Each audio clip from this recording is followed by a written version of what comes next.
Alright, I want to talk about Ruthless. It's fucking awesome. I haven't seen too many other people's takes, but I imagine a lot of people don't think it's fucking awesome. It's fucking awesome. What a lot of people don't realize about Path of Exile, the loot doesn't really matter. A lot of people may take that as a hot take. It's not the loot that matters, it's the fairness of the loot. If everyone is playing with the exact same loot tables and the exact same odds of getting shit, it's going to be an equal playing field.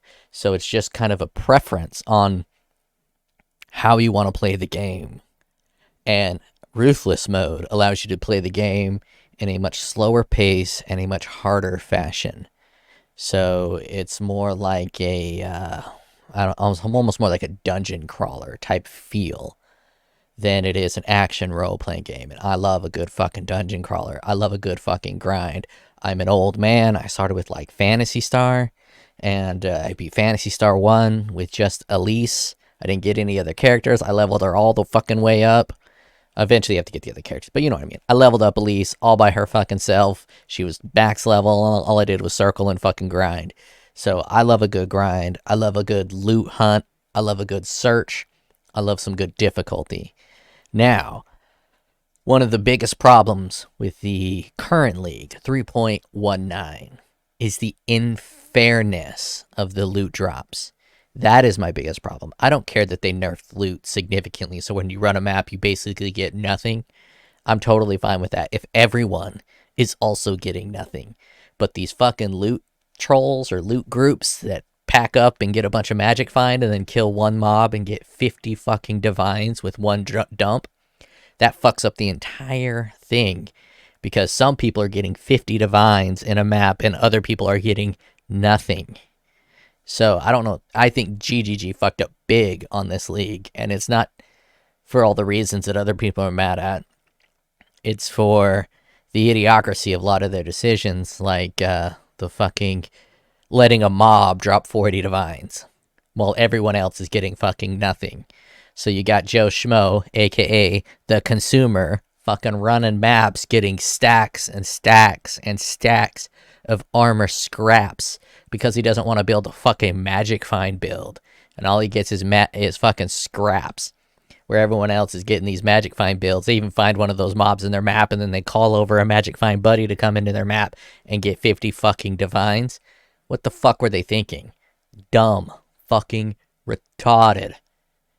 But I'm of the mind that GGG let junior developers develop this entire league. And those junior developers fucked up big time. And I say that because anyone who's played the game for a moniker of time would understand the value of the harvest crafting items, and they wouldn't have priced it the way they priced it on launch. That was absolutely absurd. The amount of fucking essence, or not essence, harvest juice, whatever the fuck you want to carve it, harvest materials that it required to do the most basic of things, like changing a resistance from one to another, would take fucking weeks just to get one change. And the only way that could be implemented is either one, they just guessed at what it would be a good number, or two, the people creating the league had no fucking clue how the game worked or how long it would take to get that. Did zero testing and just said 1,000,000 sounds right and popped that in there. And I can't imagine any level of a senior developer doing that. So my personal guess is either they got new hires that they finally gave the reins to make a league all by themselves while the experienced people work on PoE 2, or they had Tencent work on it, because Tencent pretty much owns most of the company now, and they got those Chinese developers that probably make I'm guessing, a tenth of what the developers in New Zealand make. And so they could put 10 developers on it for the price of one New Zealand developers. I'd be quite concerned if I was working at GGG, but they're probably fine. Tencent's probably going to back off. They're just going to be the intermediary working on the mobile version of the game so they can price out their Chinese marketplace.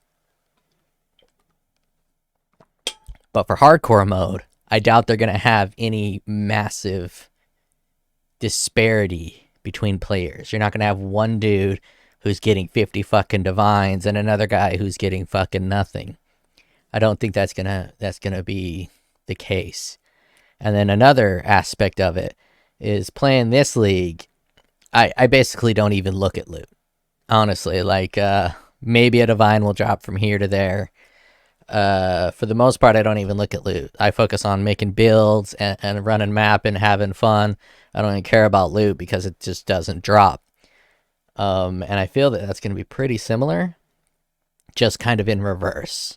You're not really going to care about loot because it's not going to drop. But when it does drop, you're going to care about it. In this league, when loot drops, you kind of just don't fucking give a shit for the most part. There's a few things that drop and you're like, oh, that's cool. But for the most part, you see some drop, like, what the fuck ever? I don't give a shit. Some jackass is getting 50 divines on a fucking drop right now. I'm not picking up this 5C item. Fuck that noise. But on this fucking Ruthless mode, you're going to get a drop and it's going to feel great. It's going to feel good. It's going to be like killing a fucking Dark Souls boss. It's going to be like finding a secret every time you find a fucking loot drop. The only determining factor on this is whether or not I play hardcore, whether I play softcore, whether I play solo Southbound or Trade League. They all have their fucking benefits with this Ruthless mode. Hardcore might be off the table for me because of the rarity of loot. Maybe. Because I'm not a good player and I would fucking die all the time and lose all that precious loot that I just got. It'd keep me playing for a long time, but I don't know how enjoyable that was. But softcore, trade enabled, I think might be where it's fucking at. So, hot take here. I enjoyed Diablo 3 vanilla. Maybe not like vanilla. There was a point in Diablo 3 where you're going from the final act 2 to final act 3 was like a huge jump in difficulty and you just get stuck there for a while. And I think they fixed that on like the 3rd patch. I enjoyed it after the 3rd patch.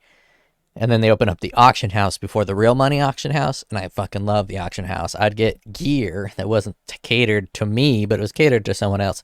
I'd sell that shit for gold. I'd get that gold, and I'd buy gear that actually worked for me. So farming actually worked, and you picked up items, and you basically looked at all of them. You're like, what's this yellow item? Is it any good? And you would fucking get them all, and you'd actually scan and look at every single item you got, because it could be something great. And I have a feeling this is going to be a little bit like that. And I want that experience. And I get a lot of people don't want that experience, and that's fine. You could just do the extremely fast, do one map in 1 minute, or build your million DPS damage build and kill a boss in 5 seconds and let him skip all of his phases because you fucking killed him in 5 seconds. You do you. You do that. That's great. All you're doing with that is collecting loot that will have no purpose, because your build already kills everything in 5 seconds. You beat the game. Congratulations. You ruined your fun. And that's kind of like what I see a lot of, I think it's like type A type personalities that are just hyper fixated on the absolute most damage or absolute perfect build to just loot extremely fast and in the season as quickly as possible. So like, I want to play this game and stop playing this game as fast as possible. So I want to get a build that's going to allow me to stop playing this game as fast as possible. I don't fully understand that mindset. I mean, I kind of get it because they just want to be like perfect. They want to be the absolute best, and they want to, like, I don't know, hyper aggressively become the best build they can get in terms of DPS. But I play for fun, and that's not fun for me. Hopping into a boss ring and killing the boss in 5 seconds, I'd stop playing. I'd be done with it. Challenge is gone. The reason to get loot is gone. All that is gone. So the reason it's like when you enable cheating on a game.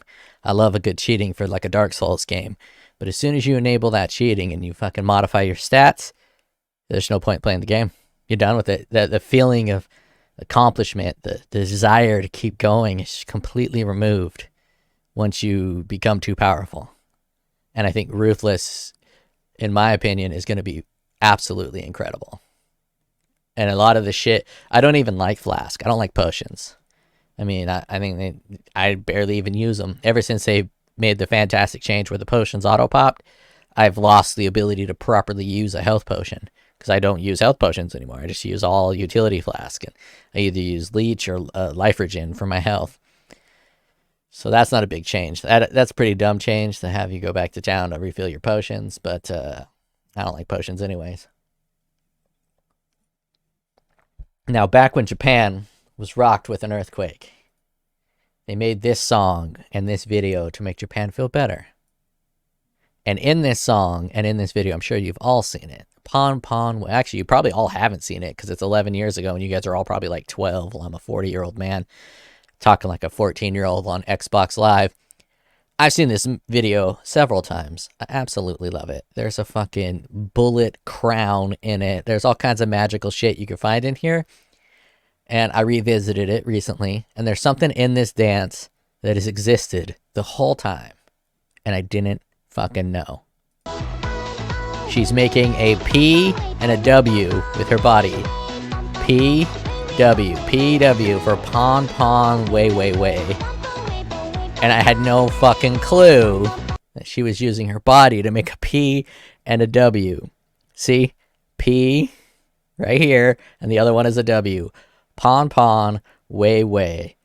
I can't believe it's been fucking 10 years that I've been watching this periodically, and I never noticed. They're making a P and they're making a W.